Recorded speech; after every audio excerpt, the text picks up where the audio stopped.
nelaw na nga yeewu Sonko ñëw na ku doon nelaw na nga yeewu Sonko dikk na kuy nelaw na nga yeewu Sonko ñëw na ku doon nelaw na nga yeewu Sonko dikk na xanaa xoolu leen gisu leen déggu leen solution baa ngi nii xanaa xoolu leen gisu leen déggu leen solution baa ngi nii kuy nelaw na nga yeewu Sonko ñëw na ku doon nelaw na nga yeewu Sonko dikk na ñi ne woon maanu ko ak ñi ne woon du ko def ñi ne woon maanu ko ak ñi ne woon du ko def génn leen seen kër Ousmane Sonko ñëw na dikk leen seetaan ayo ayo génn leen seen kër Ousmane Sonko ñëw na dikk leen seetaan président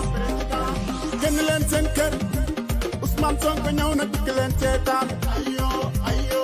génn leen seen kër Ousmane Sonko ñëw na dikk leen seetaan président génn leen seen kër Ousmane Sonko ñëw na dikk leen seetaan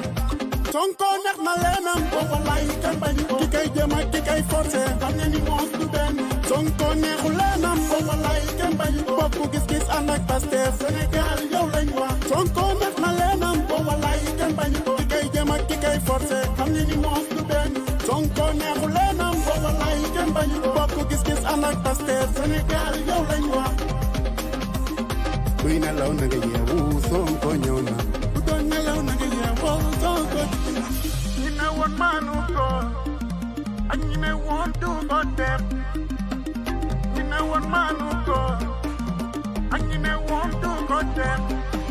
génn leen seen kër Ousmane Sonko ñëw na dikk leen seetaan génn leen seen kër Ousmane Sonko ñëw na dikk leen seetaan génn leen seen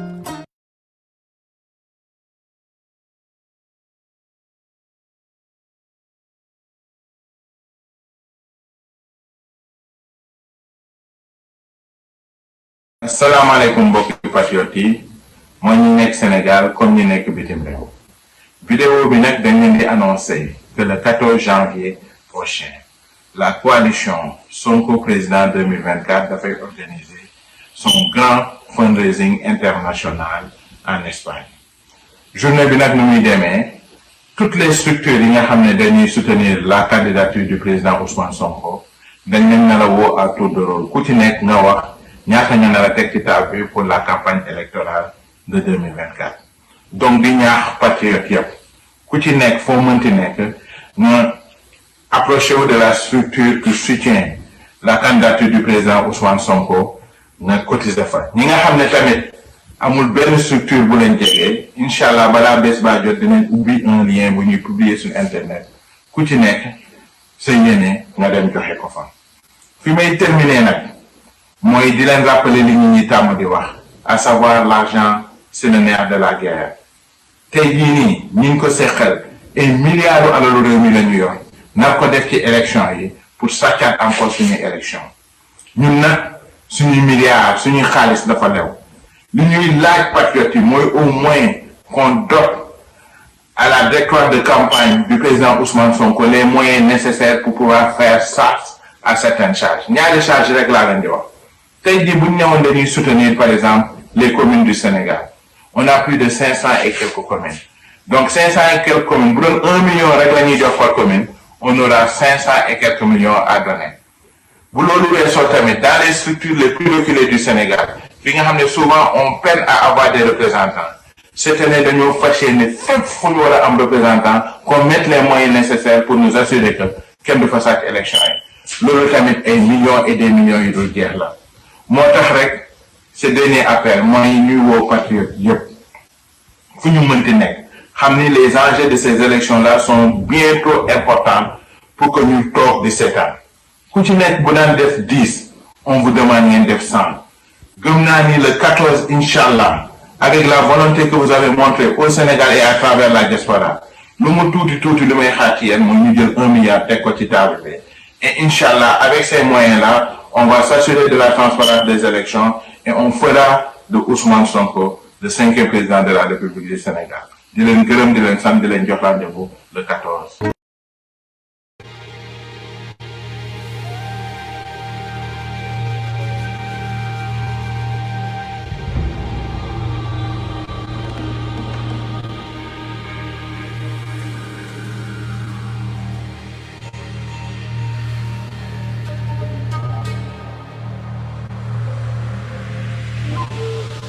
waaw salaamaaleykum askanu Sénégal ñoo ngi leen di nuyu di leen ziar moo xam yéen a ngi ci réew mi wala yéen a ngi biti réew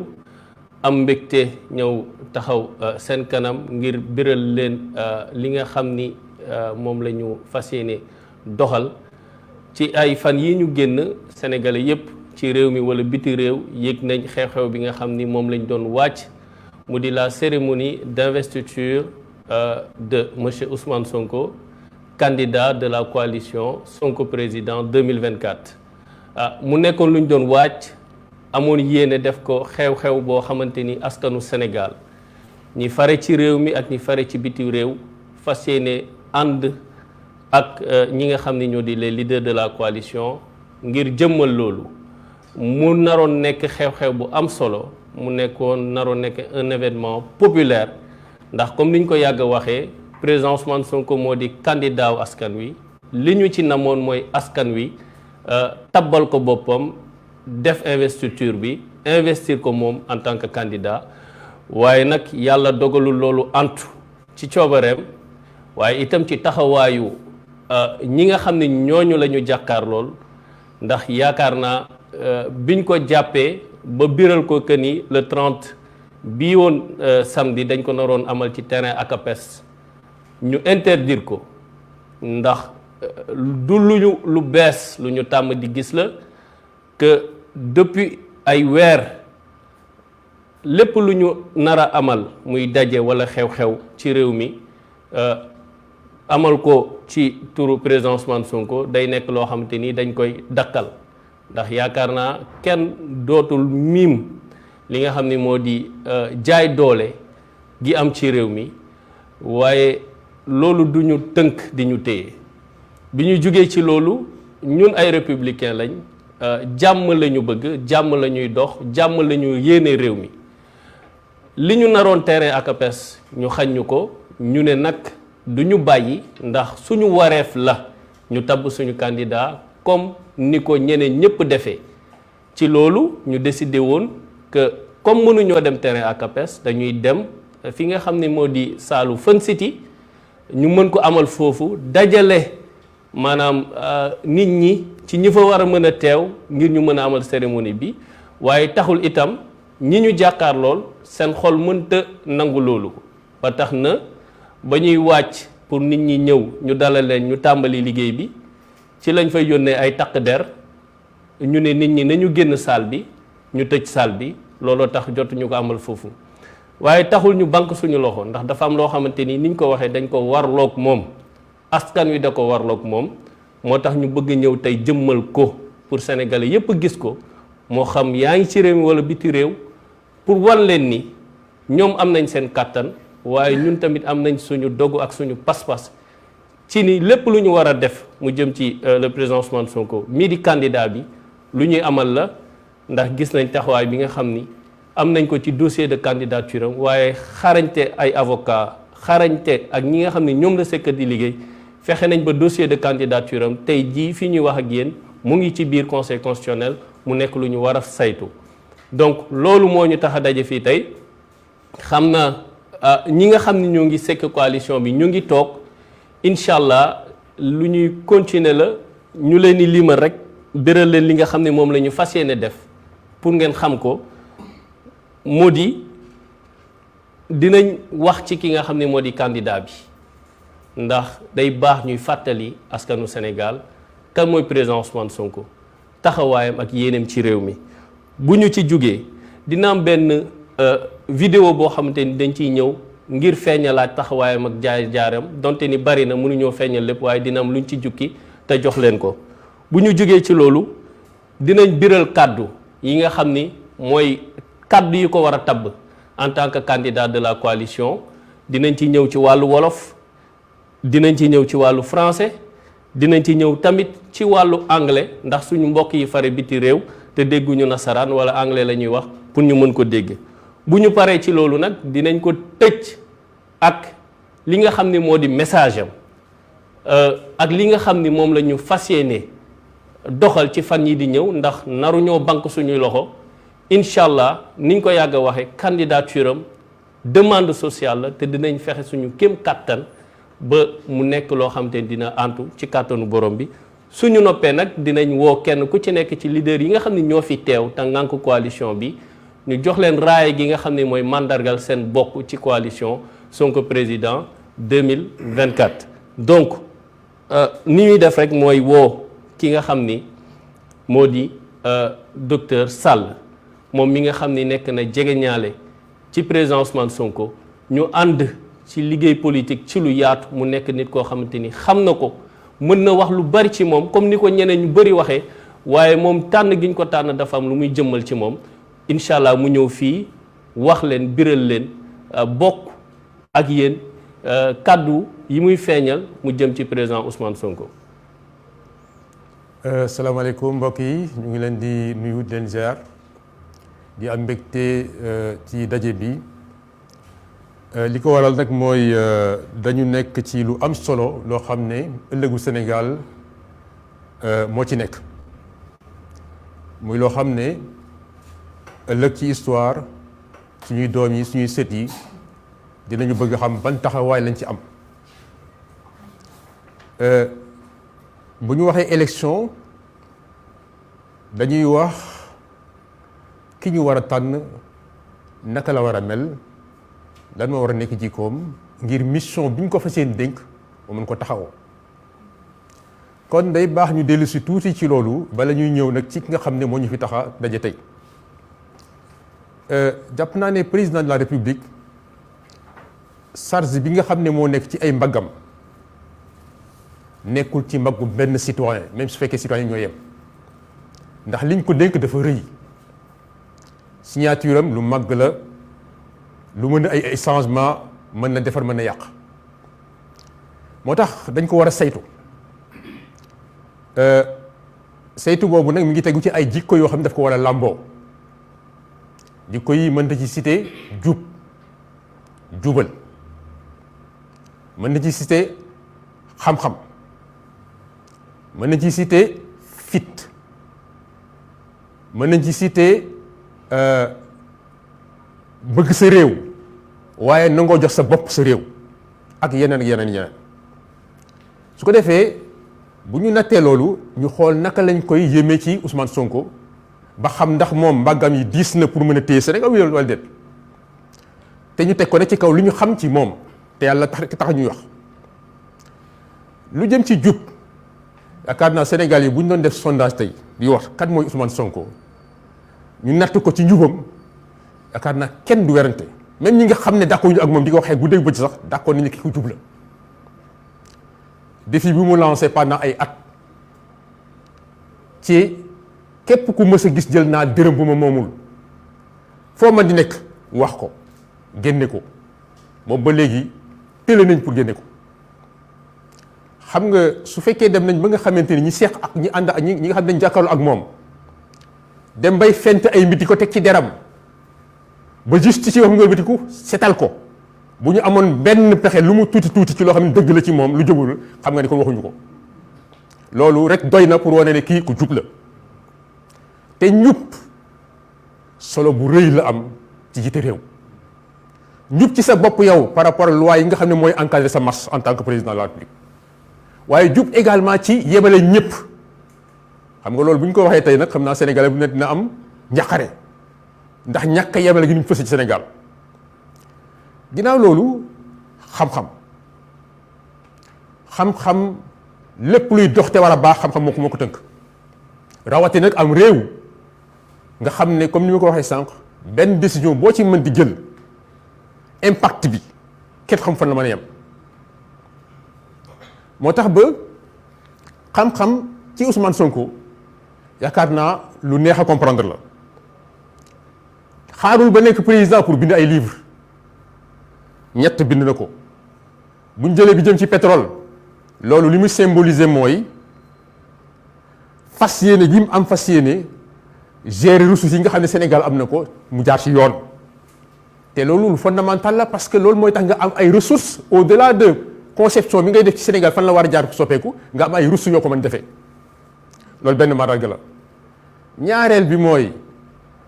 bind na également ci décentralisation même c'est co-auteur la ci di wane également lan moo tax suñu gox-goxaan yi malgré 60 ans d'existence ñu ko ne dindool ba léegi ñu bind ci pour wane ne am na ay yoon yoo xam ne bu ñu ko jaaree war nañ cee mën a génn te boobu ba léegi aussi gisoo kenn ko porter la contradiction ci li nga xam ne moom lañ proposé foofu waaye aussi bind na loo xam ne moo ëpp lépp moo ëmb lépp mooy libre solution di wane également naka la ñu war a def ba Sénégal génn ci guddi gi mu nekk comme ni ma waxee sànq na su fekkoon dafa yem rek ci def ay proposition dañ naan ñëpp def nañ ko waaye li jafe mooy def ay proposition wane mooy yi ma soxla pour mën koo jëmmal loolu la def loolu mooy jëm ci xam-xam ndax Ousmane Sonko bëgg na Sénégal bëgg Sénégal mën naa weesu dem ba sa bakkan di xaj ci mbir Sénégal ba ñu naan dina ci génn du ci génn ci loo xamante ni amoon na yenn sañ-sañ yoo xam ne bu ko defoon tey kenn du ko waxati comme ñeneen ñu def rek kon Ousmane Sonko bëgg réewam jaral na ko ba bakkanam des ci te wane na ko ndax Ousmane Sonko am na fit dafa am solo ci njiit parce que di nga toll foo xamante ni say décision enjeu bi mu am soo amul fit ngir sa askan doo ko mën a def ku ne xam ne ni Ousmane Sonko li mu daj depuis lors ba léegi ku amul woon fit dellu na ginnaaw yàgg na kon jàmbaar la alors lii yëpp nag su dajee moo ne kon ñun ki ñu tax a toog fii au-delà de jëmmam muy Sénégal leer na ne attan na li nga xam ne moo lañ ko bëgg a dénk loolu moo tax d'ailleurs Sénégal yëpp riir jëme ci moom pour ne kii la ñu bëgg mu jiite ñu ngi leen koo xañ kon mbokk yi loolu yëpp nag soo gisee ci ko Ousmane Sonko man li ma xam ci moom gis nga en 2017 bi ñuy def campagne ñu dem Saint-Louis ñu ngi fa egg autour de entre 3h30 du matin et 4h du matin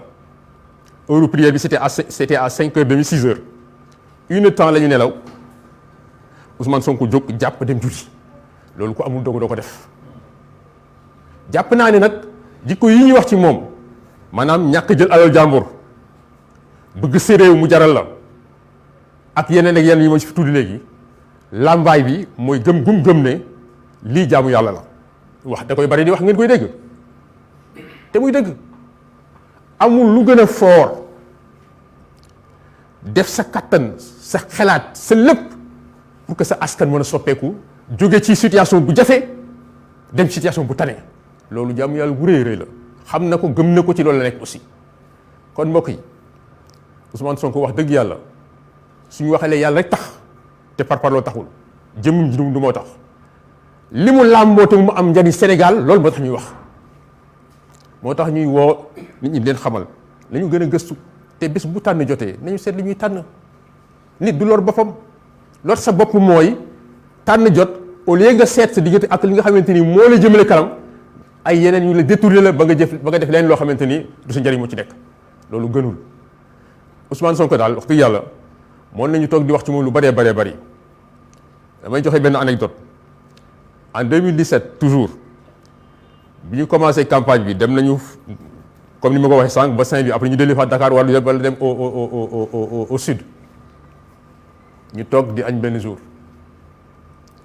mu ne ma docteur Sall di dégg naa da nga tawat yaa ngi koy nëbbu di forcé boobu maa ngi toog ak Diomaye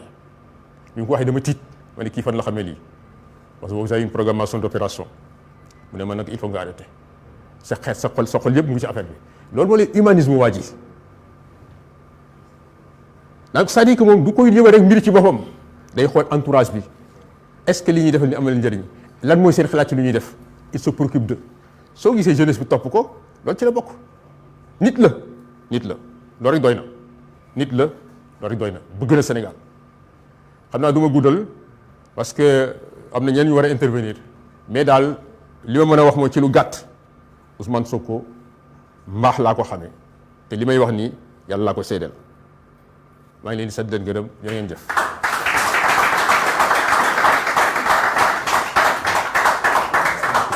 waaw jërëjëf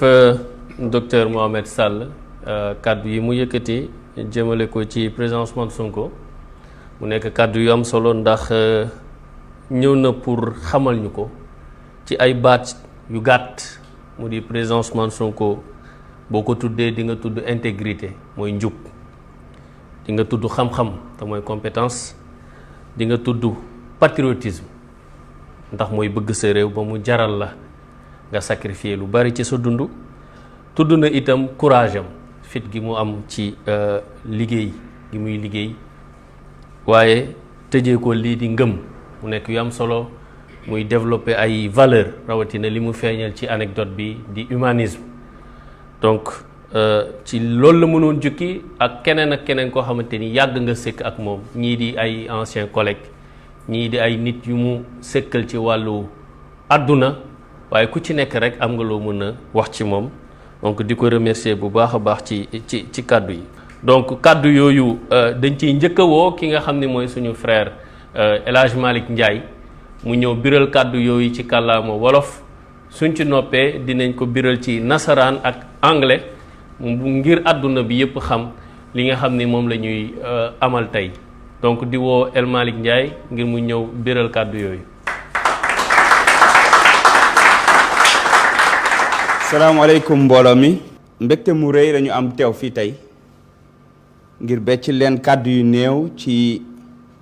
lii nga xam ne ñi bokk coalition Sonko président ñoo ko dëxëñ ngir tabb kii di président Ousmane Sonko mu doon seen candidat, waaye comme ñoom moomuñu ko ñoom rek, waaye mu doon tamit candidat wu askan wi. comme ni ko Ousseynou waxee, gis ngeen ne bi ñu annoncé datu le 30 bi ba léegi li ci jot a xew yépp, waaye ñëpp xam nañ ne président Ousmane Sonko niveau de résilience am ak résistance am daf ko mujj a tuuf wala wàll ñi nga xam ne moom lañu àndal, ba tax na lépp loo ñu yaakaar ne dinañ ko def pour xañ ñu ko dinañ ko soppi ba nga xam ne maanaam faiblesse boobu day mujjee nekk force. moo tax mbokk yi, yéen ñi nga xam ne yéen a fi teew, waaye mbokk askanu Sénégal, waaye mbokk aji bëgg réew yi, ñi leen di wax les patriotes, ñun waa coalition Sonko président dañu am mbégte ak yëg-yëg bu mag ngir tabb kii di Ousmane Sonko mu doon candidat coalition Sonko président ci jongante yi ñu dëkk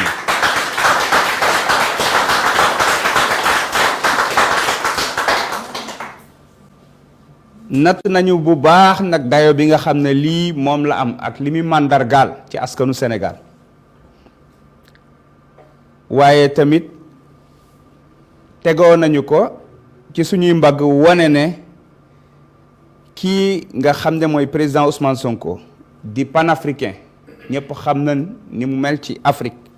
ndax dimension weesu na Sénégal, mën naa ne weesu na Afrique. te tey ku gis dimension bi dayoom moom fi mu toll ak candidature am fi mu yegg ci àdduna bi, xëy na kenn lañ ko ci mën a méngalee koo xam ne yeggoon na foofu, mii Barack Obama. mu nekk patriote convaincu, maanaam aji bëgg réew bu mat sëkk, waaye mu nekk ki nga xam ne mooy mandargaal Afrique gi nga xam ne dañ ko nelawal bu yàgg, te Afrique googu yeewu fas yéenaa jël ëllëgam téye ko dox jëm ca kanam, bokk ci continent yi ñu gën a naw yi gën a ñoŋ ci àdduna bi. kooku may bëgg a wax mooy le candidat Ousmane Sonko, ni ko gën a jege di ko wooyee pros. kon nag ñun ci fidélité, honnêteté, sincérité ak loyauté moo tax tey ñu jàpp ne xeex bii ñuy xeex ngir Sénégal doon Sénégal gu jóg, Sénégal gu gën, Sénégal gu ñoŋ, Sénégal gu raw ay maasam, doon na xeex boo xam ne mënu ci dellu ginnaaw benn yoon, te mënuñu ci yox-yoxi. xeex boobu nag suñu koy def, suñu xel mënul ñàkk dem ci ñi nga xam ne seen bakkan dafa rot ci yoon wi,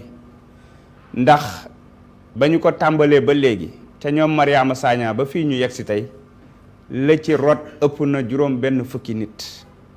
ñii ci événement mars 2021, ñii ci événement juin ak événement juin 2022 ak événement juin 2023.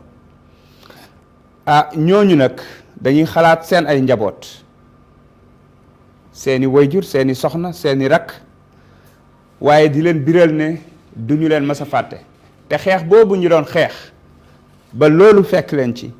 nañ gëm ne ñun dinañ ko wéyal ba am ci ndam ngir Sénégal doon Sénégalu dëgg ngir Sénégal doon Sénégal goo xam ne li ñëpp bokk ñëpp jot suñu xel mënul ñàkk a dem ci lu ëpp junni nit yi nga xam ne dañ leen a nëbb jant bi ñu nekk ci kaso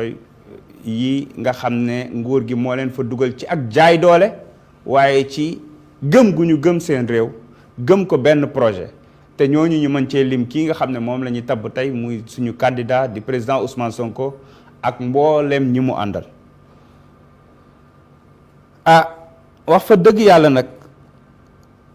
li nga xam ne fas yéene nañ koo def mooy génne Sénégal ci guuta gi mu nekk waaye génne Sénégal ci loxo yi ko ŋànk ruut ko ci suuf ji ngir bañ mu jëm kanam ñoo xam ne seen intérêt képp moo leen fi nekkal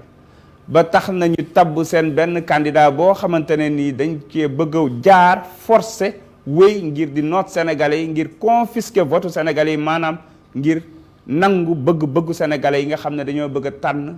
kenn koo xam ne jàpp nañ ne bu ñëwee moom mooy delloowaat Sénégal maanaam li wax jot sa réew mooy tax nit ñi jotaat seen réew mooy tax nit ñi mën a jot ci li ñëpp bokk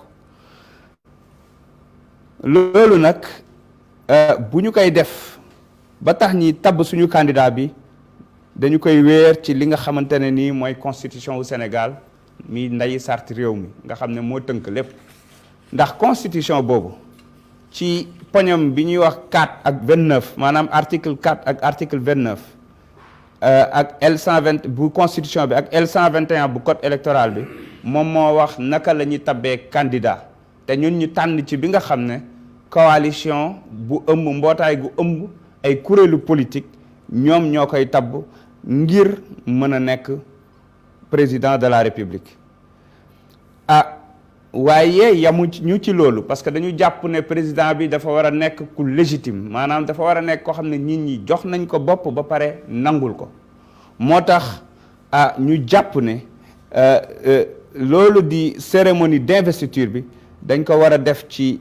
maanaam yamale waaye dañ ko war a def ci anam yoo xamante ne ni kooku dinañ xam ne kuy respecter état de droit la waaye kuy respecter suñu ay institution la waaye tamit dina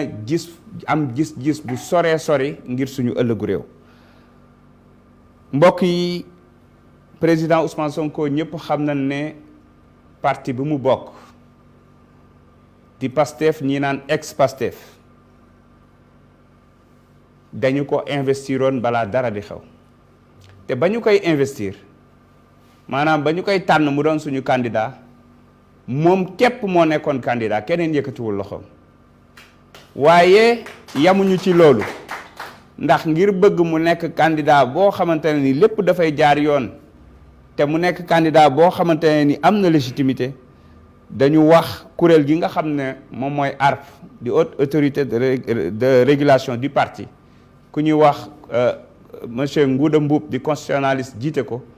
ñu defal ñu benn investiture boo xamante ne nii day suivre les textes du parti bi ñu ko defee consulter mboolem responsable du parti yi la ñu ca doon xaar dañ cee gis lu ko ëpp ndax lu ëpp junni ak juróom benn téeméer ak juróom benn responsable du parti bi ñëpp dañu ne d'accord nañu ngir président Ousmane Sonko doon mbër ci élection yii di ñëw di 2024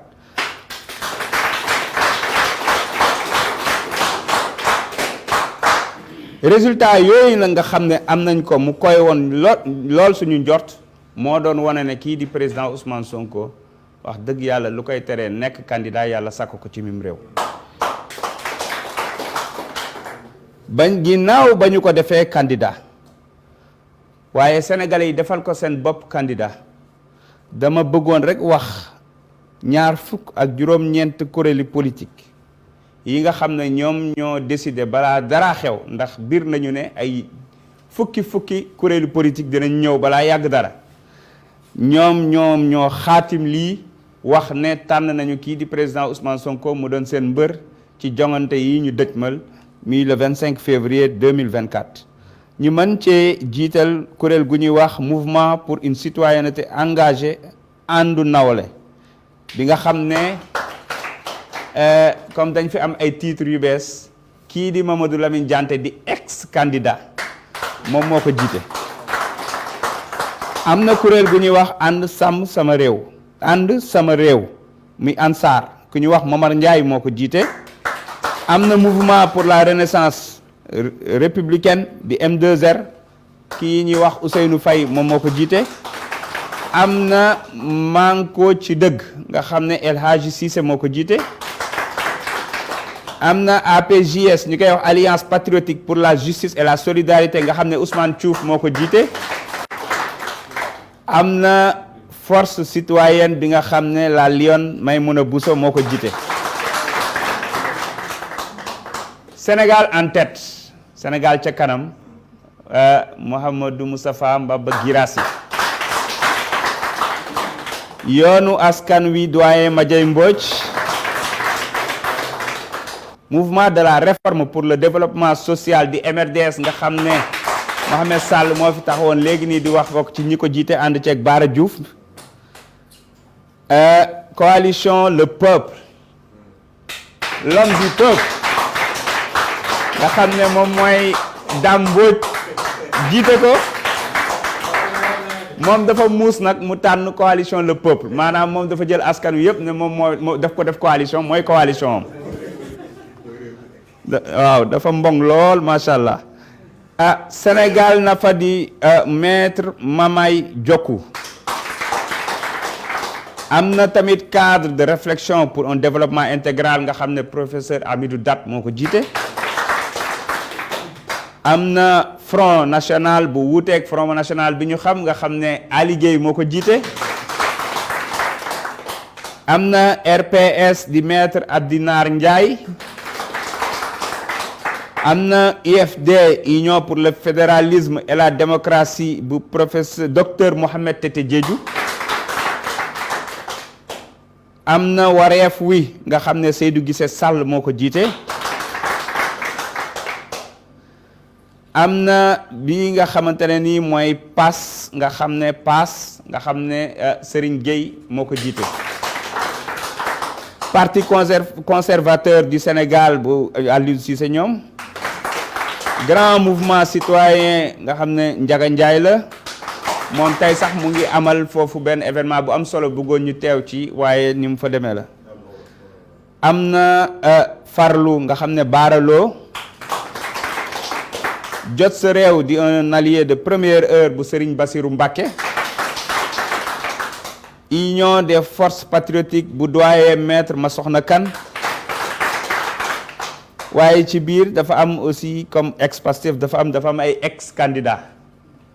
te mën nañ ci lim kii di Birame Souleye Diop bokk ci candidat yi nga xam ne dañoo renoncé ngir jàppale candidature président Ousmane Sonko. am na Guy comme Guy lañ koy wooyee Guy Marius Sagna di ex-candidat.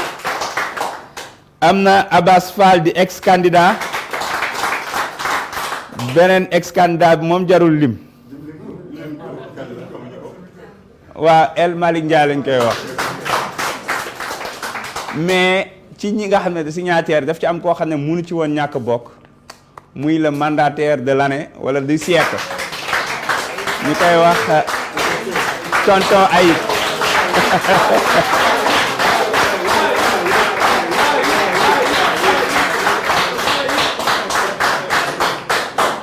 ñii mooy ñi nga xamante ne nii officiellement dañoo taxawal coalition bi di Sonko président 2024 désigné kii di président Ousmane Sonko mu nekk seen mbër ci jongante yii di ñëw te ngeen xam ni président Ousmane Sonko comme ni ko article 1 bi waxee fii ci lii nga xam ne moom mooy PV bi mooy monsieur Ousmane Sonko mi nga xam ne mi ngi judd ci 15 juillet 1974 ca Thiès nekk sénégalais xaqan amul beneen nationalité waaye tamit nekk ki nga xam ne mu ngi am ay àq ak yelleefam dara manqué wu ci moom la ñu déclaré officiellement candidat ci élection yi ñu dëjmal. lii nga xam ne mooy këyit bi nga xam ne tënk nañu ko mooy mandargaal investiture bi dinañ ko dëxëñ ci benn PV boo xamante ne ni candidat yépp a koy signé su ko defee dinañ ko tas ba ñëpp gis ko donc mbokk yi tey ci bés bi mujj ci atum 2023 31 décembre 2023 ci la ñu ñëw ngir fësal leen lii nga xam ne mooy mandargaal ne président Ousmane Sonko ginnaaw ba mu matalee lépp li ñu ko laaj incha allahu rabbi dina dem ci élection yi te am nañu yaqin ne bu ci demee premier tour mu labbali gaa yi sànni karawaas bi donc ñu ngi leen di sant di leen gërëm di leen jaajëfal bu baax jërë ngeen jëf merci. jërëjëf El Malick Ndiaye ci kàddu yi nga xam ni biral na ko mu di texte bi nga xam ni moo di tabb kii di le candidat Ousmane Sonko candidat de la coalition Sonko président 2024 mu ñëw ci wàllu wolof bi dañuy dugg ci wàllu français bi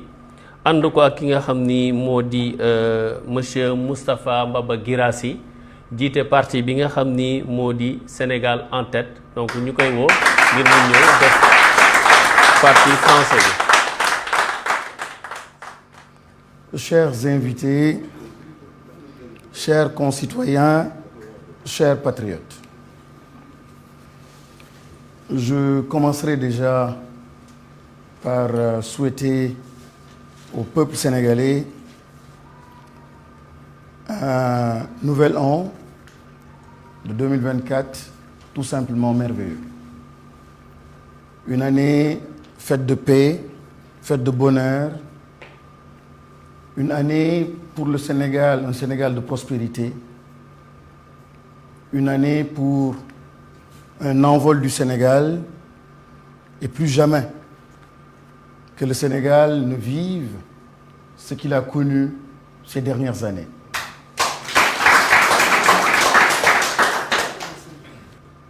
Chers compatriotes,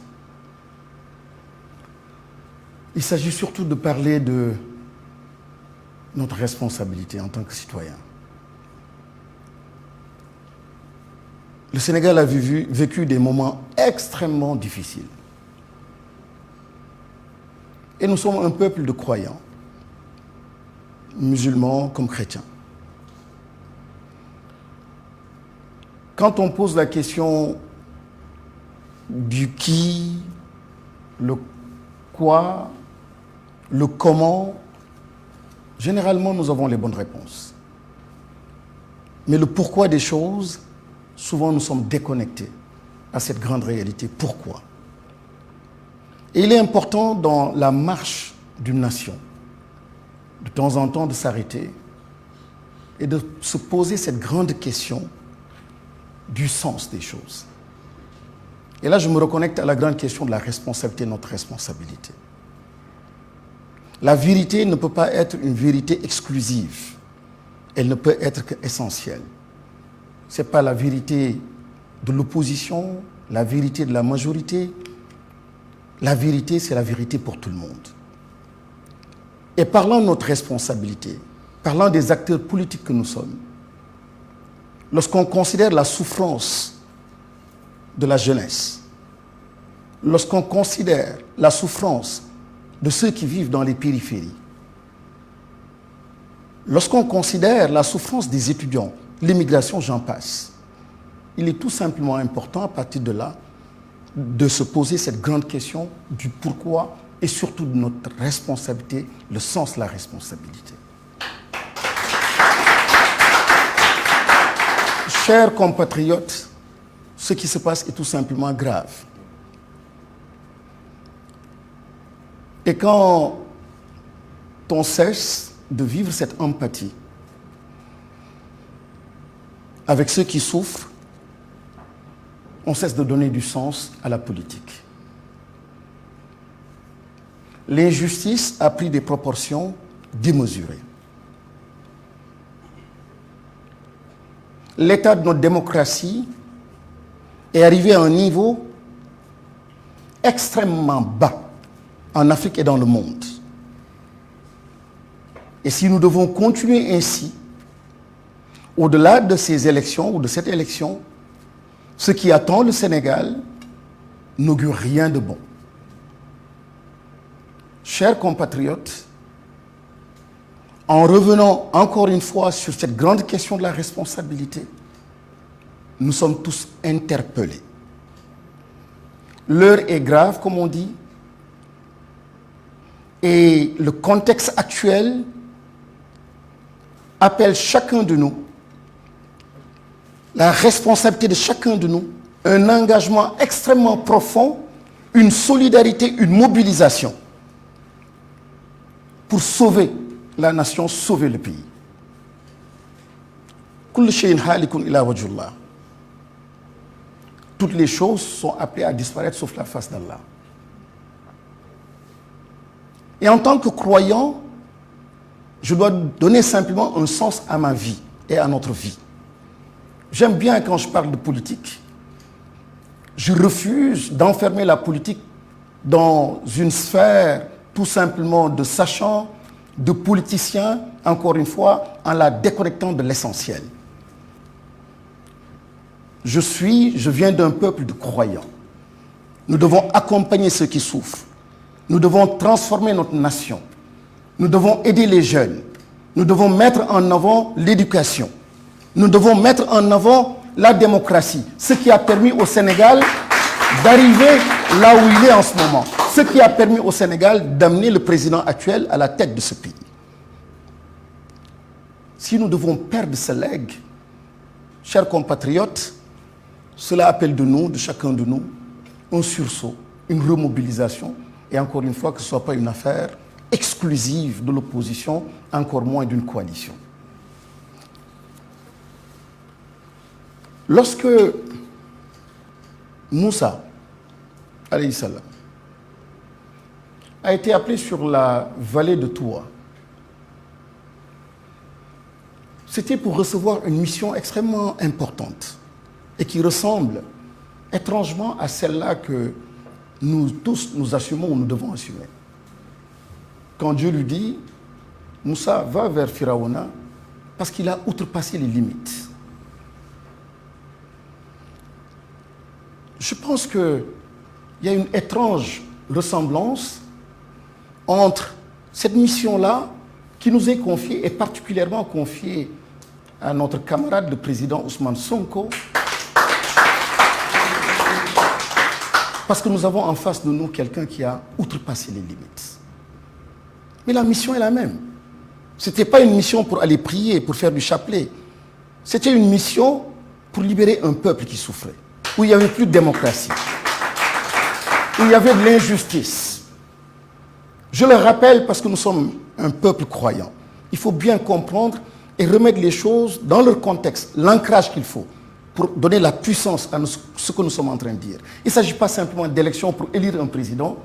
il s'agit encore une fois d'une nation, d'un peuple et de la transformation donc sociale de ce pays-là. La responsabilité est tellement importante, encore une fois, que nous devons, nous politiques et le peuple qui nous suit en ce moment, au moment de cette investiture, considérer la gravité de la situation, considérer l'importance de l'engagement de chaque citoyen. De chaque citoyen, en faire une affaire personnelle, en faire une affaire de vie, un combat de vie. Et c'est pour cette raison que 29 formations politiques, libres dans leurs décisions, libres dans leur façon de penser, se sont retrouvés pour investir ce jour-ci quelqu'un de très spécial, le président Ousmane Sonko.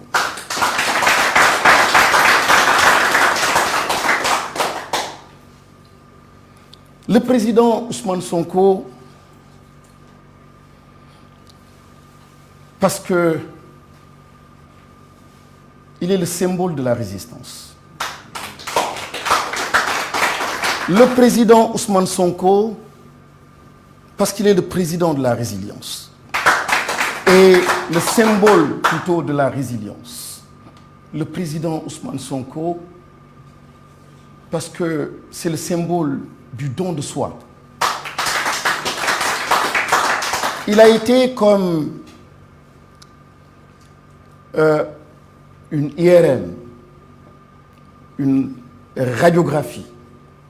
pour le peuple sénégalais pendant 3 ans. Et durant ces 3 années d'épreuve, nous avons pu voir, toucher, palper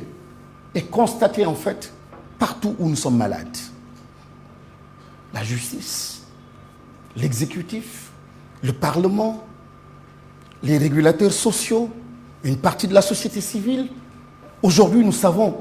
d'où nous sommes malades. Et nous devons cela à Ousmane Sonko.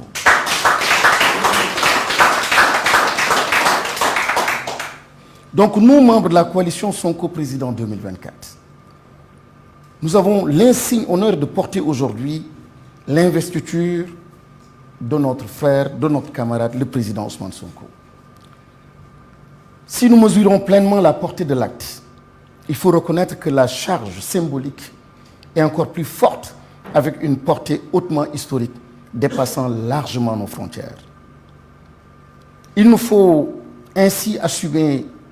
l'exaltante et redoutable tâche d'investir un grand leader panafricain, un digne fils du Sénégal, un grand patriote convaincu qui est symbole de l'éveil et du réveil et de l'envol du phénix africain. Nous avons nommé le président Ousmane Sonko. Nous voudrions le faire avec force, avec fidélité, honnêteté, sincérité, mais surtout par devoir de loyauté, dans le combat patriotique pour un Sénégal debout, meilleur et prospère. Nous le faisons aussi en la mémoire de tous les soldats du patriotisme, de la démocratie et des libertés, à tous ceux qui sont tombés sur le champ d'honneur, tous ceux qui ont été privés de liberté parce qu'ils défendaient aussi des libertés. Nous en appelons au sens de la responsabilité de tous pour que leur sacrifice ne soit jamais oublié. À leurs familles, leurs parents, nous transmettons nos pensées, nos prières et notre gratitude. La seule véritable reconnaissance que nous pouvons leur rendre, c'est de libérer le Sénégal du joug des fossoyeurs de la République. C'est de libérer le Sénégal du joug des autocrates, des autoritaires. La seule façon de leur être reconnaissant, c'est d'aller dans le sens d'une véritable mobilisation pour une construction d'un État de droit respectueux des libertés et garantissant une bonne gouvernance démocratique. Considérant que l'investiture officielle d'un candidat par une coalition de partis politiques constitue une démarche démocratique, et cela à la simple lecture des dispositions de la Constitution et du Code électoral, considérant qu'en vertu des articles 4 et 29 de la Constitution et L121 du Code électoral, l'investiture officielle d'un candidat à l'élection présidentielle par une coalition de partis politiques est une des options préalables et nécessaires pour être candidat à la présidence de la République. Considérant que le prix de la procédure d'investiture du président Ousmane Sonko tient au principe de légitimité et de légalité, et ce dans un contexte de discrédit et de déliquescence de l'état de droit et des institutions, voire plus largement de l'action publique, considérant que la cérémonie d'investiture du président Ousmane Sonko présente une spécificité qui découle d'une aspiration profonde du peuple sénégalais, mais aussi d'un véritable exercice de démocratie interne aux formations politiques et citoyennes initiatrices de cette cérémonie. Considérant que la cérémonie d'investiture du président Ousmane Sonko est une marque attentive ou d'attention plutôt solennelle à tous les courants démocratiques, représentatifs, participatifs, délibératifs, directs, semi-directs et d'opinion. Considérant que cette cérémonie d'investiture du candidat de la coalition Sonko président Ousmane Sonko trouve son origine dans le processus d'investiture effectué par les patriotes le 13 juillet 2023 qui avait réuni au total 1606 suffrages valablement exprimés par l'ensemble des votants au niveau des différentes coordinations départementales et de la diaspora, considérant que les résultats obtenus dépassent toutes les espérances avec tous les votes en faveur du candidat Ousmane Sonko couronnant le succès inéluctable du leader des Patriotes, considérant qu'il y a dès lors lieu de constater que la candidature du président Ousmane Sonko a reçu définitivement dans l'esprit et le cœur des Sénégalais et dans le paysage politique une adhésion commune et massive, considérant que 29 formations politiques présentes, et je commencerai par l'Union des forces patriotiques, l'UFP, de Maître Massokhna Kane. Parmi ces 29, le cadre de réflexion pour un développement intégral du professeur Hamidou Dat et l'Alliance des patriotes pour la justice et la solidarité de Ousmane Diouf. Le mouvement pour une citoyenneté engagée, Andou Nawlé de Mamadou Lamine Dianté, ex-candidat, And Sam Réoumi, Ansar de Momar Ndiaye, le mouvement pour la renaissance républicaine M2R de Ousseynou Faye, Manko Tideg de Ella Cissé, Force citoyenne de Maïmouna Bousso,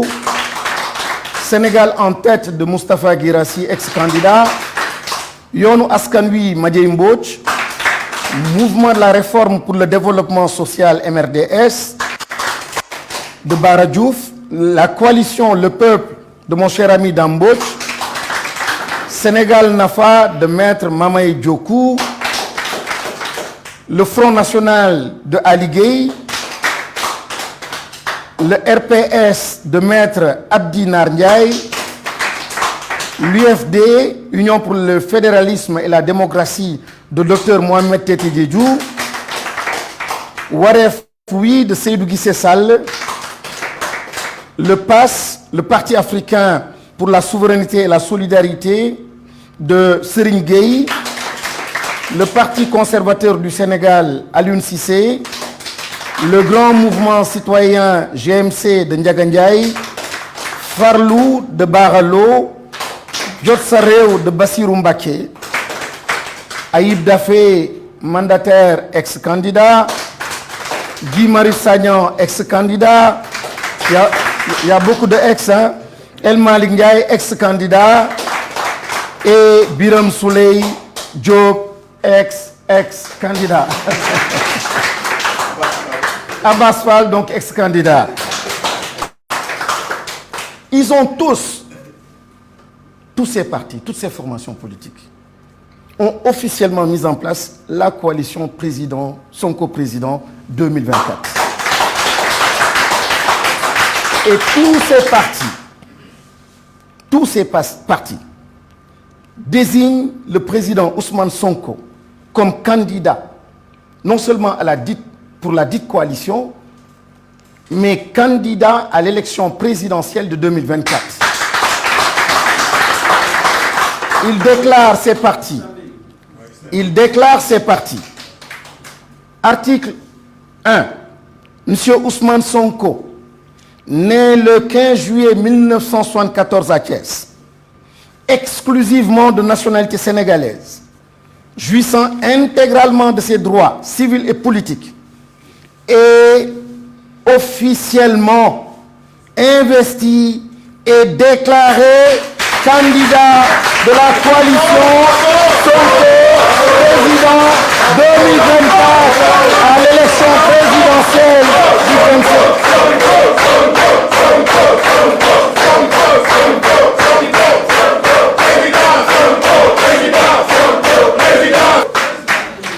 Merci. Et l'article 2,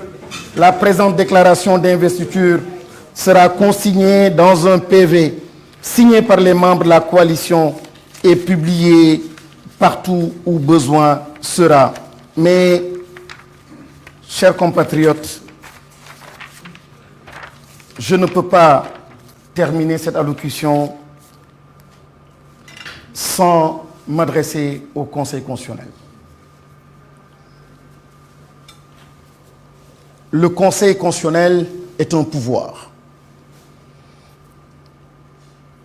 Il ne peut pas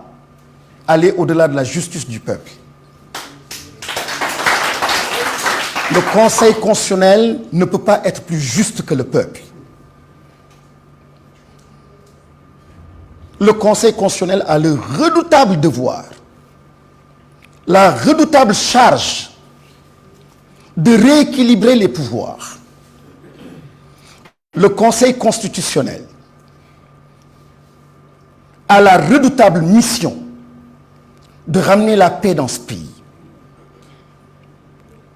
Le Conseil constitutionnel a la redoutable mission de redorer le blason de la justice. Je disais tout à l'heure, et la conscience historique, elle est importante. Il y a des juges qui ne sont plus.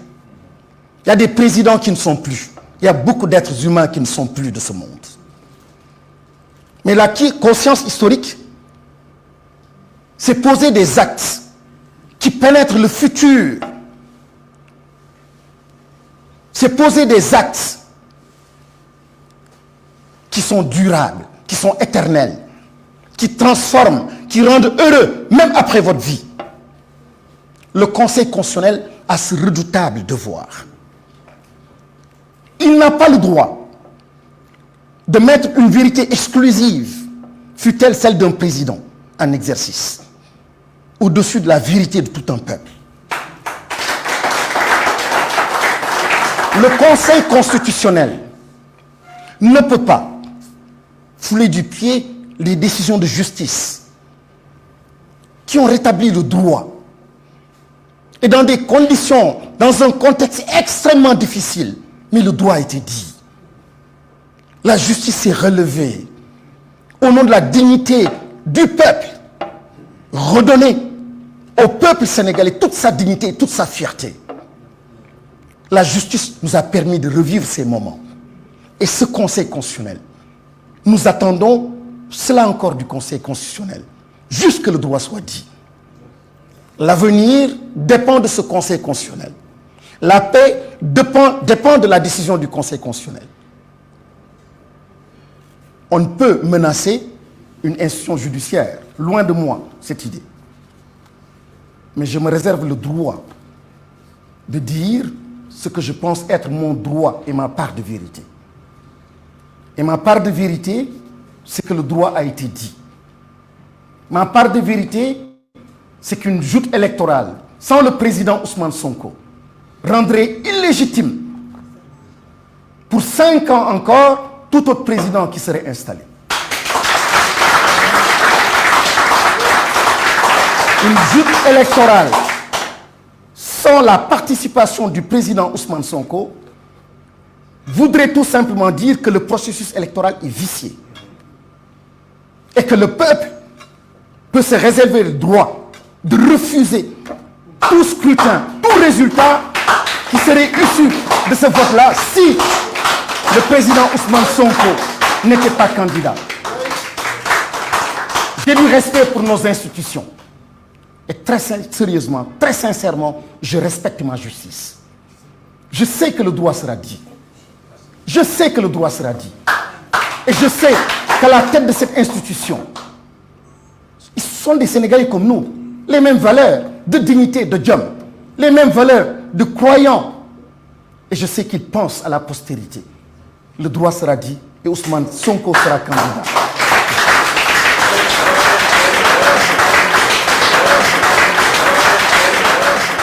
jërëjëf suñu frère suñu camarade Moustapha Mbaba Guirassy ci kàddu yi nga xam ni biral na ko ci nasaraan ñëw ci texte d'investiture bi waaye amati solo kàddu yi nga xam ne moom la jébbal conseil constitutionnel fàttali leen li nga xam ne moo di seen wareef ak taxawaay bi askanu Sénégal di xaar ci ñoom te yaakaar nañ ni ñëpp mënuñoo rafetal ñoom ñu ñëw ba ci càppaandaw gi ñu ñaawal te ku ñaawal jamono ñaawal la donc nañu xam ne li ñu amee tey cëru jamono la te seen tur itam jamono da koy téye ba tey ñuy ñaan rek ñuy féete ci wàll gi nga xam ni fu ñu tuddee seen tur ëllëg diñ leen ci teg xalaat yu rafet wala kàddu yu rafet ndax loolu lañ leen yéene moom la biral ci ay kàddoom donc di ñëw rek li mu waxaat ci président Ousmane Sonko nii c'est le symbole de la résistance c'est le symbole de la résilience ndax taxawaayam am na lu mu feeñal ci réew mi goulot d'étranglement yi nga xam ni dafa poñe réew mi ba tax souvent ñuy dund ci wàllu ci guta taxawaay woowee kat moom la àndoon ak ay ndawam ay jigéen ak i góor ba tey yàlla dogal ñu jaay leen doole téye leen ci kaso bi tey di bés bi nga xam ni mooy mujj ci at mi di 31 décembre 2023 suñu xel ak suñu xalaat di dem ci ñi nga xam ni ñoo sekkoon liggéey bi te nekk ci kaso yi ñu amal leen taxawaay amal leen takk suñu ndigg pour que lii ñuy sumb incha allah le 25 février 2024 ñu am ci ndam ba ñu mën a génn dellu ci seeni njaboot donc loolu la ñuy leen di wax ñu téye mu dëgër te xam ne ñu ngi ñëw incha allah yàlla dafa ñu ndam ñu génn leen ci fi ñu nekk. donc ñuy continuer programme bi jox ki nga xam ne moo di kàddu ci kàllaama anglais xaw ma nag nuñ koy ndax nasaraan la wala déet donc dafa am solo li tax ñu koy def ci anglais ndax yàggul ci jamono yii fan yi ñu génn fële ci États-Unis dafa am ñaari sénateur yoo xamante ni dañu bind këyit gu am solo yóbbu ko ci Sénat bi wax ci jalgat yi am ci réewum Sénégal ni ñuy foowee àq ak yelleef ni ñuy xañee ñi nga xam ne ñoo sëkk géopolitique bi wala ay acteurs de la société civile ni ñu leen di jaayee doole di leen xañ seen taxawaay gi ñu war a am te ñun itam ñu bokk ci ndax looloo waral tey ji jaañu doole xañ suñu àq ak yelleef moo ñu andi tey ci ñu mën a defee cérémonie d'investiture bi ci anam bi donc looloo tax souvent ñuy def kàddu yi ci anglais ndax àdduna bi yépp yàlla dafa dogal ku nangoo ku nangu ku bëgg ak ku bëggul àdduna bi yépp ci Sénégal guddi yu ñu toll nii baatu wala turu Ousmane Sonko la ñuy déglu donc jox kàddu gi suñu frère Dame Mbodj ngir mu ñëw biral kàddu yooyu texte d'investiture bi ci anglais. Okay, good evening, ladies and gentlemen. I'm really glad and honored to be given the opportunity to address the Senegalese community and the international community, as the MC said.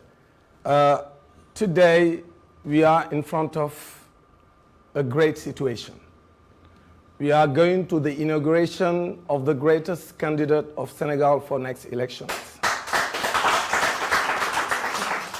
And that candidate is named Mr. Ousmane Sonko. Ladies and gentlemen, members of the coalition, dear guests, dear fellow citizens, dear patriots,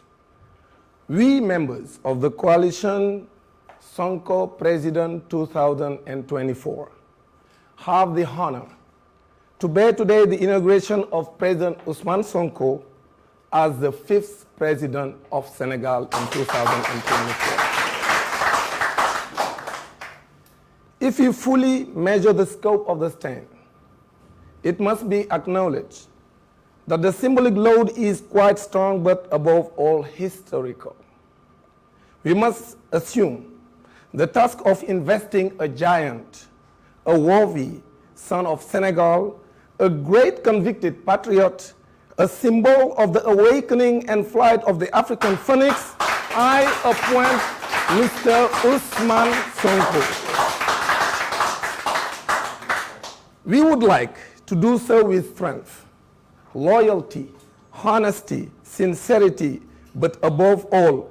by duty of loyalty in the patriotic struggle for standing better and prosperous Senegal. We also do so in memory of all the soldiers of patriotism, democracy, and freedom,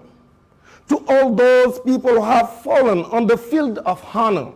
I mean the 1,000 people or more who are in the prisons and the 60 or 80 people who died because of their country and who are fighting so that we have democracy in Senegal and that we have peace in Senegal and that we have development in Senegal, and those people who want to appoint the Ousmane Sonko as their candidate and to prepare to elect him on the 25th of February 2024. You're right, Bree. Those people who died, those people who are in prisons, they have a single song, Free Ousmane Sonko. Free Ousmane Sonko. Free Ousmane Sonko. And free Senegal. Free Senegal. Free Senegal. Free Senegal. Free Senegal. Thank you. To their families, those people who died and who are in prison, to their parents, we convey the thoughts, our prayers, and our faithfulness. The only real gift we can give them is to free Senegal from the yoke of autocrats like President Macky Sall and his team, authoritarians, to build a rule of law that respects freedoms and guarantees good democratic governance. Considering that the official appointment of a candidate by a coalition of political parties constitutes a democratic tool, subject to the simple reading of the provision of the Constitution and the Electoral Code, considering that pursuant to Articles 4 and 29 of the Constitution and L121 of the Electoral Code, the official nomination of a candidate in the presidential election by a coalition of political parties is one of the prior and necessary options for holding the presidency of the Republic. Considering that the choice of the procedure of inauguration of President Ousmane Sonko is based on a technique of legitimacy and legality at a time of discredit of many political formations, and even more broadly of political action in our country, considering that President Ousmane Sonko and its technique has a certain specificity, but also and above all a genuine dose of originality in the Senegalese political landscape. Considering that the initiation technique of President Ousmane Sonko is an attentive and solemn mark of a democratic current, considering that this technique of investing the candidate of President Ousmane Sonko coalition, Ousmane Sonko, has its origin in the investing process carried out by the Patriots on 13th July 2023, and a total of 1,606 votes validly cast by all voters at the level of the different departments, coordinators, and the diaspora. They have decided to present and to introduce Ousmane Sonko as their candidate for the next election.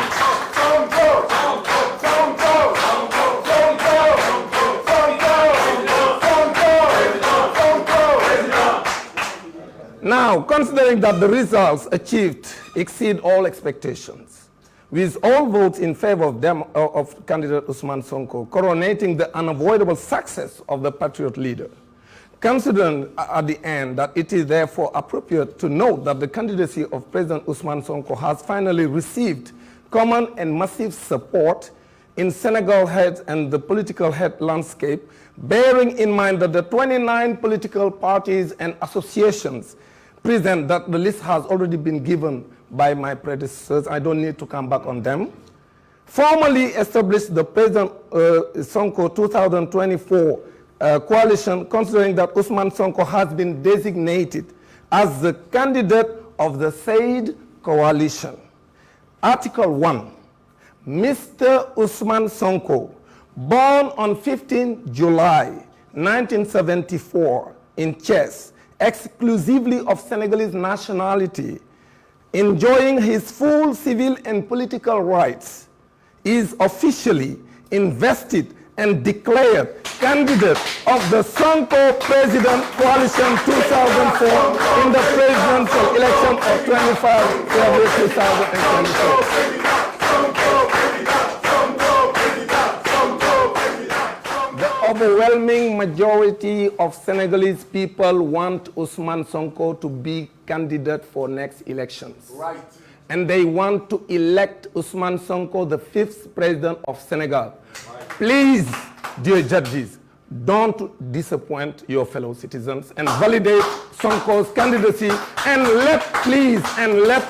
please let Senegalese people decide who is going to be the next president of Senegal. Now, the last word I will say to Senegalese people, please go and withdraw your voting cards. Yes. and get ready to elect President Ousmane Sonko on 25 February 2024. Thank you very much. Thank you. Thank you very much, Adam, for your kind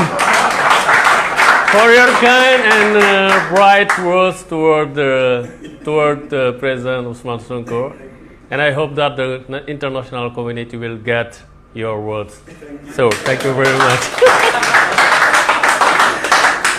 Donc, jërëjëf Dame, kàddu yi am na solo. Ñu continuer di wéyal li nga xam ne moo di jotaay bi fas yéene jox kàddu ndax pare nañ ci li nga xam ne moo di texte yi di investir président Ousmane Sonko candidat de la coalition Sonko président 2024.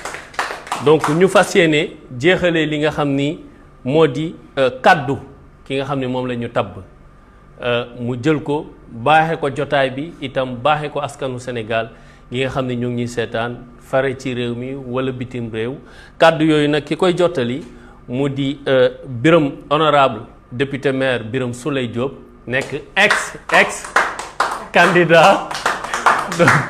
donc ñu koy jox kàddu mu jottali kàddu président Ousmane Sonko.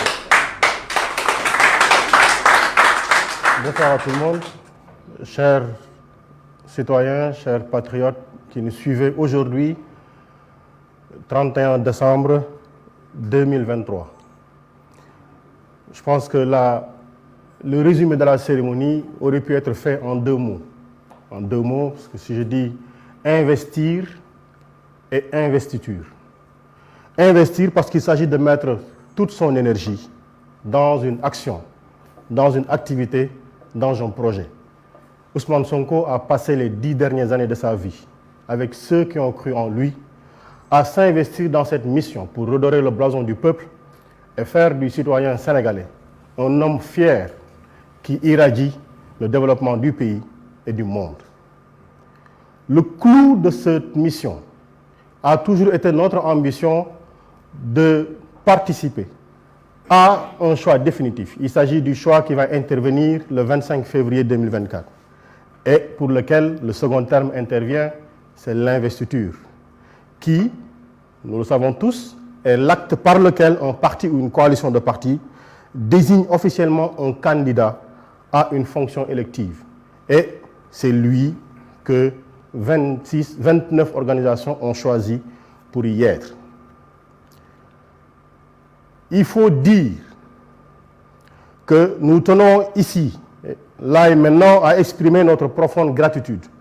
à l'ensemble du peuple sénégalais qui a massivement soutenu le président Ousmane Sonko pour toutes les épreuves qu'il a traversées injustement, détenues aujourd'hui par le régime de Macky Sall. Alors que nous l'investissons officiellement aujourd'hui et que nous lançons les activités de la coalition Sonko Président 2024, nous ne pouvons oublier, comme cela a été dit et répété, les militants et sympathisants assassinés ou arbitrairement détenus dans les geôles du tyran.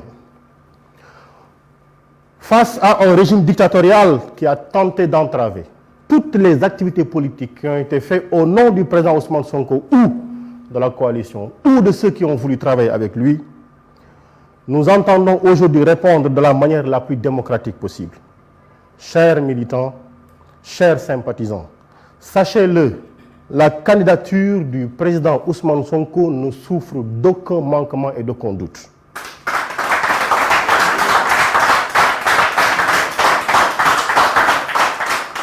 Ayez foi, ayez confiance. Son dossier est un dossier béton. Et c'est l'occasion pour nous,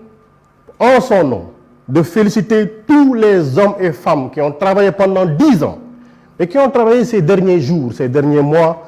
pour nous offrir une candidature aussi sérieuse. Et pour défendre cette candidature, il nous est important de faire un rappel que nous pensons utile. Il s'agit encore de 3 choses. Il s'agit de l'humain, il s'agit du temps et de la responsabilité. L'humain parce que c'est un homme qui choisit,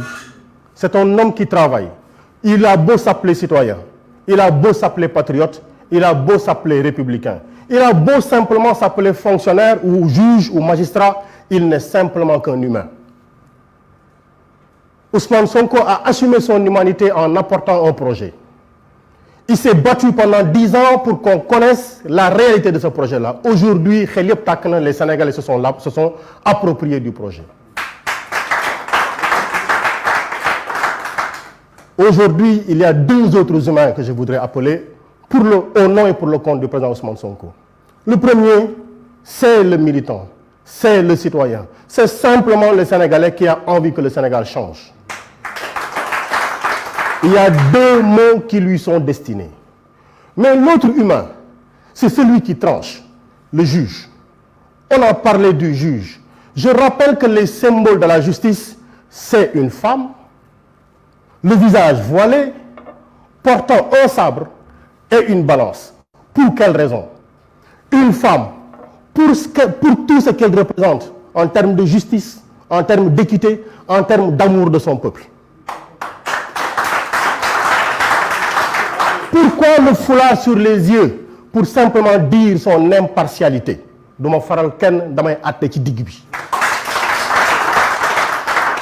Pourquoi la balance? C'est le symbole qui renvoie à cet équilibre. Équilibre que l'on peut appeler parfois chez les mathématiciens équivalence. Et la dernière chose, le dernier symbole, c'est le sabre. Pourquoi le sabre? Parce qu'il faut trancher sans état d'âme. Il ne regardera pas le plus fort. Il ne regardera pas le visage du plus faible. Il dira la justice. Et voilà pourquoi je comprends l'interpellation du doyen Guirassy, l'interpellation de Dame et de El Malick Ndiaye en l'endroit du Conseil constitutionnel. Dites la justice. Parce que vous êtes humain. Vous avez une existence répartie dans un temps. Voilà pourquoi j'avais dit humain, temps et responsabilité. Et la responsabilité nous renvoie à quoi? La responsabilité nous renvoie au verbe répondre. On répond de soi, on répond de ses actes, on répond de ce qui nous est confié, mais on répond également de ses manquements. On répond devant le peuple, mais on répond également devant Dieu. Responsabilité. Et je ne suis pas seulement en train de parler du juge, parce que Ousmane Sonko a un temps de vie.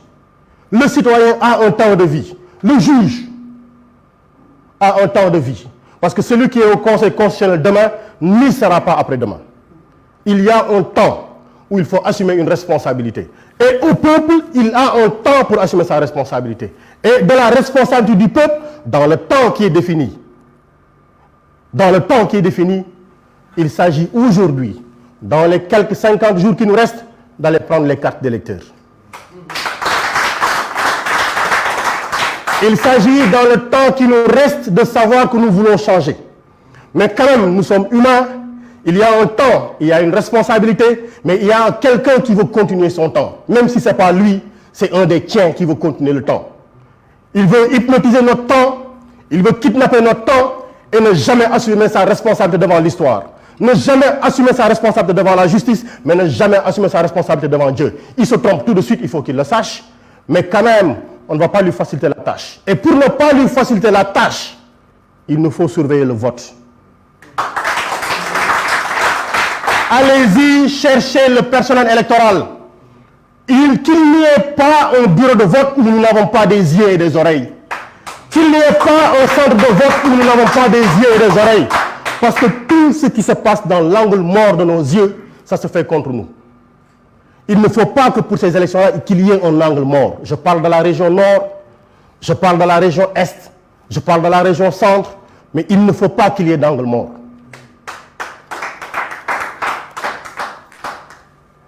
On nous a interdit d'investir Ousmane Sonko à Akapes comme il l'avait fait au 15 juillet en pensant que c'était fini. Mais il ne sait pas, lui, Macky Sall, que nous avons blanchi sous le harnais. Les coups de boutoir, les armes à feu, les grenades lacrymogènes, le sang de nos frères qui tombent que nous voyons du matin au soir. La prison ne nous décourage pas. Nous, quand on baisse les pieds, c'est pour marcher encore. Quand on tombe, c'est pour nous relever.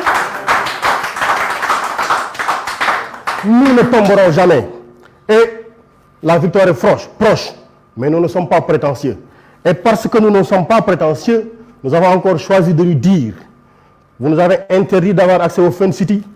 mais ici on sera au Fun.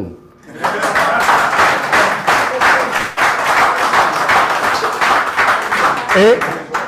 on sera au Fun pour investir notre candidat, le candidat de Diomaye, le candidat de Abbas, le candidat de Guy, le candidat de El Malik, le candidat,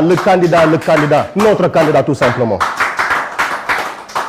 Mais écoutez, nous n'allons pas terminer sans lancer le premier élément de notre plan d'action, parce qu'en nous interdisant de faire l'investiture à CAPES, en nous suivant pour fermer le Fun City, mais ils ne savent pas que nous, le territoire, pour nous, il n'est pas susceptible de limites. Notre détermination n'est pas susceptible de limites. Il n'est pas encadré. On ne peut pas nous fixer de limites. Et parce qu'on ne peut pas nous fixer de limites, nous allons lancer aujourd'hui, à 20h, un concert de casserole. Nous allons nous faire entendre par Ousmane Sonko de sa cellule. Nous allons nous faire entendre par Bassirou Diomaye Diakhar Faye de sa cellule. Nous allons nous faire entendre de la cellule de tous les détenus politiques. Il faut que Macky Sall entende du palais de la République notre concert de casserole. Parce que notre concert de casserole, c'est pour dire, pour nous, notre détermination n'a pas de limite. Pour nous, Ousmane Sonko est le choix du peuple. Et nous l'avons dit, une élection présidentielle dans ce pays-ci sans Ousmane Sonko n'est pas une élection présidentielle. Et la coalition Sonko président a décidé par son action de transformer coalition Sonko président en président Sonko la solution. Merci beaucoup. Mbokki Sénégal, mbokki yi ñuy seetaan, mbokki yi ñuy wax aji bëgg sa réew, ñun ñoo fi daje tey di tënk kàddu yi nga xam ne bii moo fi jib ngir xamal leen ni ñun ñi nga xam ni ñi ngi làmboo xel, jom ak fit di toppandoo di roy ci suñu waa ji ñuy wax Ousmane Sonko ñoo fi daje ngir tey tabb ko def ko candidat ci élection présidentielle yi ñu jëm. seetlu bi nag daj na mat na pexey nguur mooy Ousmane Sonko du fi doonee candidat waaye li ñuy laajte di ko laaj bépp sénégalais mooy ndax dinañ bàyyi nguur, ndax dinañ bàyyi Macky Sall mu ëpp ñu fulla fayda xel jom ak fit pour toog fële ne Ousmane Sonko du nekk candidat. ñun fukki at ñuy yar di yafal projet, fukki at ñu ngemb nit ba tey ci cappaandaw gi mun nañu ala mukk du fi amee ndax dinañ nangu lu mel noonu. gëm naa ni yàlla sàkkul ci réew mi patriote buy nangu loolu di am. waaye lii nag bu ñu bëggee jeexital biñ ciy xaar mu am, maanaam ñu wëlbati turu coalition Sonko président def ko président Sonko ci février 2024 dafa am ay taxawaay yu muy laaj. benn taxawaay bi ci jiitu mooy man mi sama xol di bas-base ci ne bëgg naa Ousmane Sonko dama yor carte électeur naa ko denc bu wóor. waaye ki nga xam ne bi tey dama ko dénk sama carte électeur ndax dama inscrit mu jël ko tegal ma ko ci waxande ci préfecture wala fu ñu ko mënti denc ci Sénégal naa dem daj ji waxande woowa jël suma carte électeur ngar dajjoo ko xaar bis ba ma jox ko Ousmane Sonko. moo tax ñuy wax yéen ñi nga xam ni seen carte électeur yi ñi ngi nelaw ci préfecture yi ak sous préfecture yi na ngeen am fulla ju day ni ngeen wax Ousmane Sonko ne ko fee mu nekk palais bii mooy place biñ ko bëgg a teg te lii tax mooy ku nekk cotisation bi nag mooy ku ne téye sa carte te waajal muy benn. ñaareel bi mooy saytu élection ñun mënuñoo fexe ba matal ko. li koy matal mooy képp ku nekk ci ñun jàpp ni bureau de vote ba nga ne yaa fa war a doon suñu bët, yaa fa war a doon suñu nopp, ndax foo nekkul ñu def fa loo xam ne lii ëllëg du doon li lay jariñ. maanaam fu ñu nekkul ñu sàcc fa élection yi. wax ji dañ koy gàttal te mu leer, fu ñu nekkul, fu ñu xoolul, fu ñu amul représentant foofu la ñuy sàccee élection yi. lii may wax nag du lépp lu ñu dund la. li ci des ci gàttal suñuy kàddu rek mooy ñu wax sénégalais yi ne leen ñun dañoo waxoon ni dañuy investir Ousmane Sonko ñun ñii ñëpp fee ca ACAPES ñu woo suñu département yëpp ñun waa coalition bi suñu militants yi suñuy sympathisants ku ci nekk dagg sa paas teel a jeexal sa añ pour ne tey jii ci bis bii da ngay taxaw fii ñu investir Ousmane Sonko ñu ne ñu alam mukk du fi amee ñu ne na bàyyi nañu la seen mbedd jël leen am nañu sañ-sañu daje ci bërëb boo xam ne du moomeelu kenn moomeelu ku fay la ñu fay dem toog fa ñu fekk ñu fa ak ay takk der ne ñu alam mukk du fi amee dàq ñu foofa ni ay baadoo la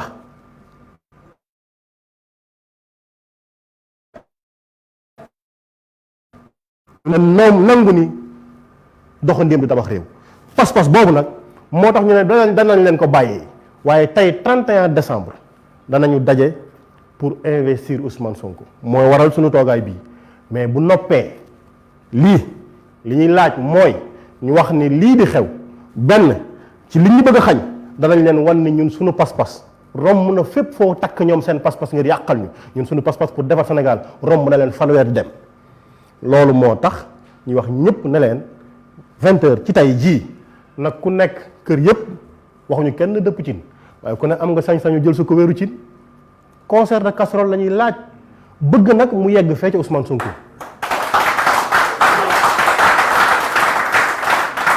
bëgg nañu mu yegg ci Bassirou Diomaye Diakhar Faye bëgg nañu mbokk yi nañ ko fëgg ba lalu bépp détenu riir mais yemul ca loola nañ ko fëgg ba kenn du dégg kii fii jógee di dem ñu fas yéene koo diril cin kenn du dégg li muy wax ndax soxla ñoo tàggoog moom salaamaaleykum wa rahmatullah.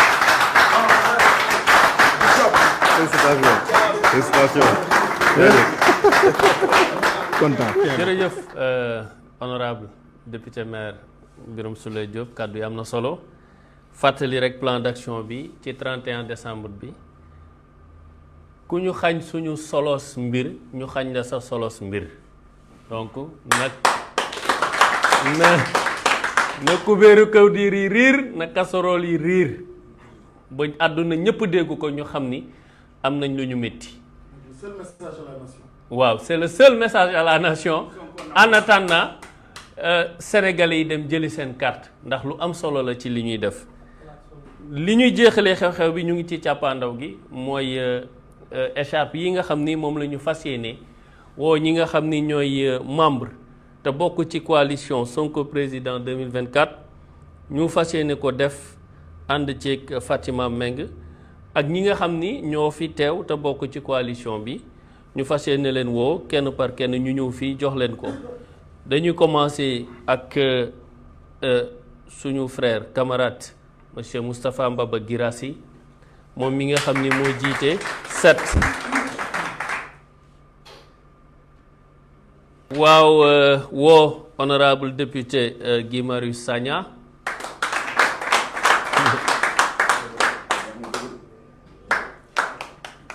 woo monsieur Mamadou Lamine Dianté moom mi jiite mouvement pour une citoyenneté engagée Andu Ndawle woo monsieur Ousseynou Faye M2R donc moom su noppee dina agsi woo monsieur Ousmane Diouf moom mi jiite APJS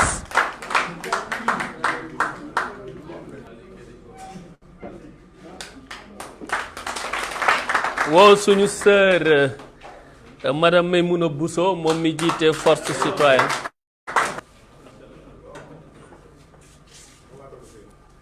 waaw suñu frère monsieur Ousseynou Faye M2R ñu jox ko mu ñëw taxaw Madieye Mbodj mi jiite yoonu askan wi doyen Madieye Mbodj nekk mag mu am solo ci suñu liggéey di ko ñaanal yàlla gudd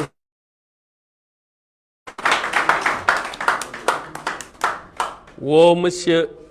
Mohamed docteur RDS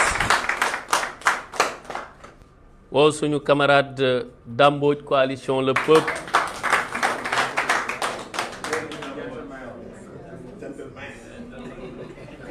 ñuy woo monsieur Ali Gueye moom mi nga xam ne moo jiite Front National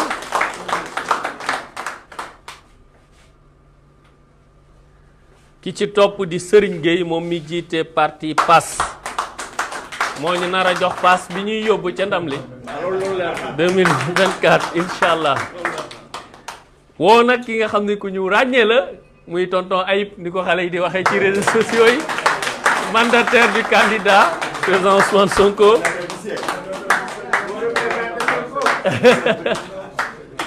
ñu ñëw ci ex yi ñu tuddee ex yi les ex candidats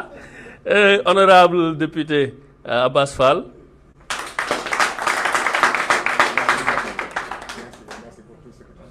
woo suñu frère El Malick Ndiaye ex candidat.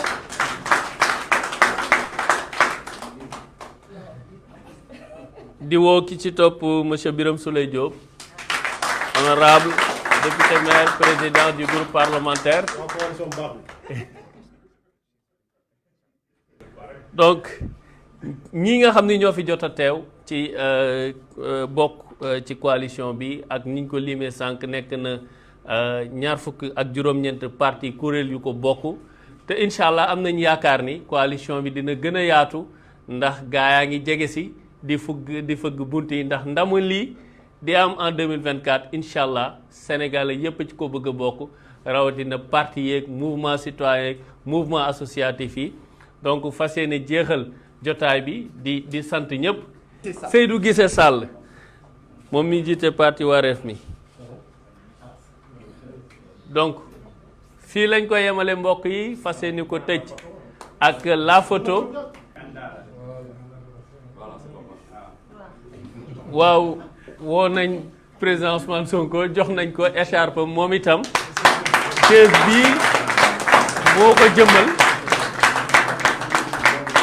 di ñaan yàlla mu génn gaaw ñëw toog ci en tant que 5e président de la République du Sénégal.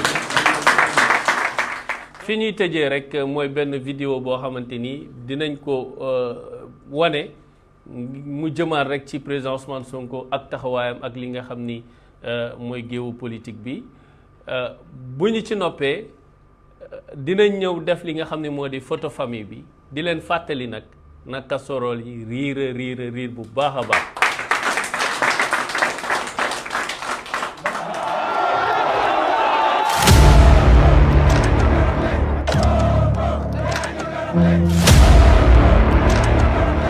nit looy def xalaat ci yàlla.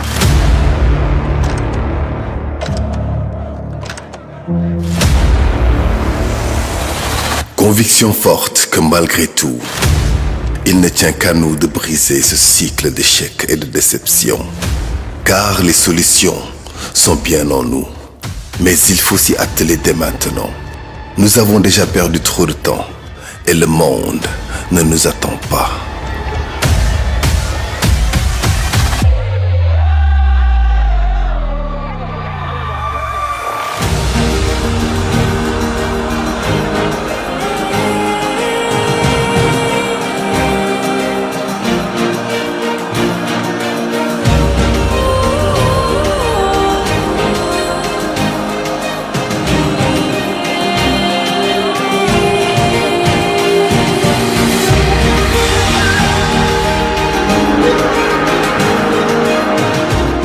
Je m'adresse singulièrement à cette jeunesse, prise en étau, angoissée par un avenir sans horizon, minée par le chômage et la honte de ne pouvoir se réaliser et aider ses parents, engloutie dans les océans et le désert, à la recherche désespérée d'un hypothétique ailleurs meilleur. À cette jeunesse, je rappelle ce qui nous lie, parce que tout le monde sait qu'il y a un lien particulier entre nous et la jeunesse. Ce qui nous lie, c'est l'idéal d'une société juste, dont les ressources et les richesses seront partagées équitablement et où toutes les chances seront égales. Aux frères et sœurs africains, l'heure de notre révolution a sonné. N'acceptons plus ces petits présidents comploteurs, toujours à la solde de quelqu'un, mais jamais au service de leur peuple. Partout en Afrique doit souffler un vent nouveau de liberté, de démocratie, de souveraineté. Le 21e siècle doit être africain et siffler le réveil du phénix endormi depuis trop longtemps.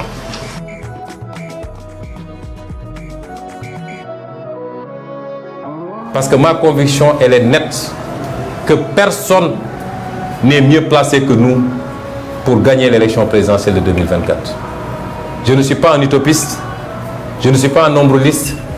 Je suis quelqu'un de très posé sur ces questions. En 2019, quand les gens sont venus me voir pour me dire qu'on va gagner, je leur ai dit que c'est possible. Parce que, comme on dit, les desseins de Dieu sont insondables.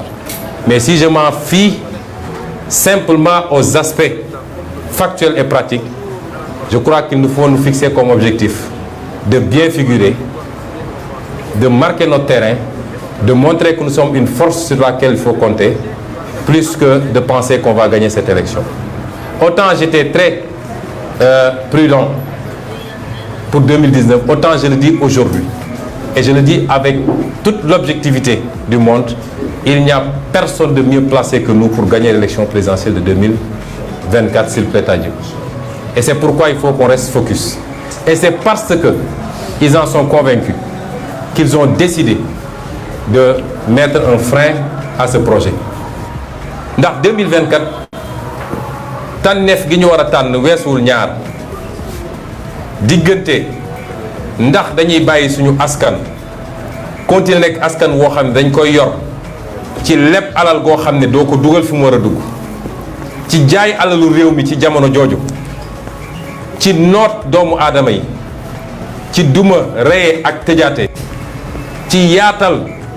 ay programme yoo xam ne dëppoowul ak suñuy gëm-gëm ci biir réew mi, ak ci jaay pasar pasare lépp loo xam ne sénégalais waroon ci mun am yaakaar wala mu amal leen njëriñ. Wala ndax dañuy tànn loo xam ne day lalu ci souveraineté ak patriotisme, mooy fexe ba téye suñu réew li nga xam ne yàlla jox nañu ko ci alal te macha allah mu bëri loolu ñu teel ko suñu bopp, yóbbu sénégalais yi ci liggéey, ndax liggéey mooy defar réew. Kenn ku ne xam ni sacrifice la, jële fi ger ba kenn dootul sañ a jël dërëm bu mu moomul ci askanu réew mi,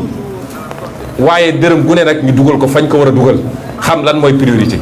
Ñaari modèle yooyu rek moo fi ne, ci loolu la ñu war a tànnee.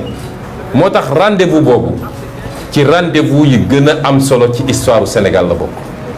buñ ko ratee rek dañu xam ni 50 ans yi di ñëw wala lu ko ëpp dinañu continuer nekk ci jafe-jafe ak ci toroxtànge ak ci nooteel, kenn ku ne di ko jooy fa nga koy jooyee te kenn du am saafara. moo tax yow militant bi, yow militante bi, yow mi di sympathisant ak sympathisante, yow mi citoyen boo xam ne milité woo fenn waaye am nga yëg-yëg, ndax nag Sénégal wax ji nag bëri na trop, waaye sympathisant yi ñoo ëpp militant yi de. ku fi falu rek sympathisant moo la fal, ndax ñëpp mënuñu dem jënd carte ci parti politique. moo tax ñëpp laa waxal, ku fi nekk ak ku ne diaspora, fàttali leen ni rendez-vous bii rendez-vous bu historique la, rendez-vous boo xam ne moomaat suñu bopp la te mu dépassé Sénégal. tey muy combat boo xam ne combat africain la. bu soobee yàlla candidat la ñuy doon pour élection présidentielle 2024.